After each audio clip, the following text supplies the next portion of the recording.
MCU में God's एक important role play करते हैं और आज हम बात करने वाले हैं उन्हीं गॉड्स के बारे में। तो सबसे पहले बात करते हैं एसगार्डियंस के बारे में। इनको सबसे पहले एमसीयू में इंट्रोड्यूस किया गया था मूवी थॉर में, और पृथ्वी पे एसगार्डियंस को पूजा जाता है नॉर्स लेजेंड्स के रूप में, जैसे कि थॉर गॉड ऑफ थंडर, लोकी आ ट्रिकस्टर और ओडिन द अल्फादर। इनके बाद अगर बात करी जाए तो आते हैं ओलंपियंस, जिनको हाल फिलहाल में ही थॉर लव एंड थंडर में इंट्रोड्यूस किया गया है। इस सिविलाइजेशन को अगर जो एक्सटेंड किया जाए तो ये मेल खाती है ग्रीक सिविलाइजेशन से। फेमस ओलंपियन गॉड्स की बात करी जाए तो इसमें आते हैं ज्यूस, हरक्यूलिस, हर्मिस, एपोलो।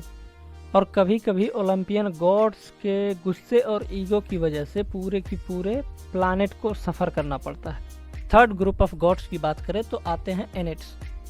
ये सब गॉड्स हैं एंसेंट इजिप्ट के। इनको बेसिकली इमेजिन किया गया है एनिमल्स के फॉर्म में, और इनके कंधों पे जिम्मेदारी है ह्यूमन सिविलाइजेशन की डेवलपमेंट की। तो मून नाइट में दिखाए गए हैं इनमें से कुछ फेमस गॉड्स, जैसे कि खोंसू, एमिट और हिप्पोगोडेस टावरेट। एमसीयू में दिखाए गए सबसे पावरफुल गॉड्स में नाम आता है सेलेस्टियल का। ये यूनिवर्स और प्लैनेट्स को क्रिएट करते हैं और फिर प्लैनेट्स में अपना सीड डालते हैं ताकि नए सेलेस्टियल्स को बनाया जा सके। इन गॉड्स को अच्छा या बुरा नहीं कहा जा सकता, क्योंकि ये सिर्फ एक ही पर्पज को सर्व करते हैं, और वो है कंटिन्यूएशन ऑफ यूनिवर्स।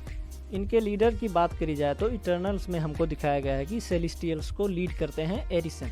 और एक्सेप्शन की बात करी जाए तो हमको guardians of the Galaxy volume 2 में दिखाया गया है कि ईगो द लिविंग प्लैनेट भी एक सेलेस्टियल है, लेकिन उसकी पावर्स इन सेलेस्टियल्स के मुकाबले काफ़ी डिफरेंट हैं, और उसका एक ब्रेन भी है।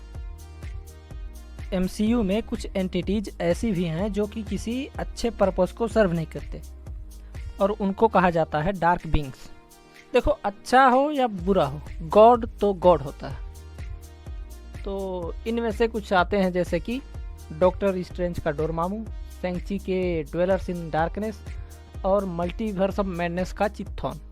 अगले गॉड की बात करी जाए तो वो है कैंग द कन्क्वेरर। ये अब तक मार्वल में अपीयर होने वाले गॉड्स में सबसे ज़्यादा पावरफुल है। ओरिजिन की बात करी जाए तो ही हु रिमेन्स एक आदमी था, लेकिन अपने ज्ञान से उसने यूनिवर्स में बैलेंस कायम किया। जैसे कि लोकी में दिखाया गया है कि ये बंदा कभी मर नहीं सकता, और मार्वल का फेज 5 और 6 पूरा इसी को डेडिकेट किया गया है। मतलब कि क्वांटम मेनिया से लेके एवेंजर सीक्रेट वार्स तक हमको कैंग द कन्क्वेरर दिखेगा। अगला ग्रुप ऑफ गॉड्स है द कॉस्मिक एंटिटीज। ये भी गॉड्स की कैटेगरी में आते हैं, लेकिन इनका एक दूसरे से बिल्कुल अलग काम होता है, और ये हेल्प करते हैं कॉस्मोस में बैलेंस बनाने के लिए। जैसे कि लोकी का रियलिटी ईटिंग एलियोथ, या फिर लिविंग ट्राइब्यूनल, और फिर द वॉचर जो मल्टीवर्स के इवेंट्स में इंटरफेयर तो नहीं करता, बस एक विटनेस की तरह काम करता है। और फिर at the end the elders. Elders को डिफाइन करने में कुछ कन्फ्यूजन है। इनको गॉड कंसीडर किया भी जा सकता है और नहीं भी। ये यूनिवर्स के क्रिएशन के साथ ही पैदा हुए थे और अभी तक एमसीयू में एग्जिस्ट करते हैं। एमसीयू में फिलहाल 2 एल्डर्स एग्जिस्ट करते हैं, एक है द ग्रैंड मास्टर और दूसरा द कलेक्टर। तो ये थे एमसीयू में अपीयर होने वाले अब तक के गॉड्स। अगर जो हमसे कुछ छूट गया हो तो कमेंट सेक्शन में ज़रूर से बताएं। आपसे मुलाकात होगी अगले वीडियो में। तब तक के लिए गुड बाय, और हाँ, सब्सक्राइब ये ज़रूरी है।